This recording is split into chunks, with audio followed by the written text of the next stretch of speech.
In today's video, I'm going to teach you how to create a checklist in Slack. Whether you're organizing a project, tracking your daily tasks, or collaborating with your team, Slack provides a straightforward way to keep everyone updated and on the same page. Let's dive into the process together. First, head over to your Slack workspace by opening up the Slack application or visiting the Slack website in your browser.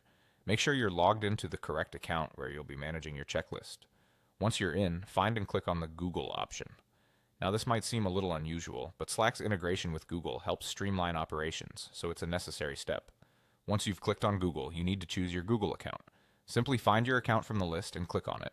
Slack might prompt you to confirm your selection. In such cases, select Continue to proceed. This will help ensure that all your tools are working together seamlessly. After you've signed in with your Google account, return to Slack and look for the More option in the navigation panel. Give it a click. This action will reveal additional options, one of which is Tools. Click on Tools to move forward. Under the Tools menu, you'll see Apps. Select it, as this will lead you to Slack's array of helpful add-ons. For the checklist feature, we need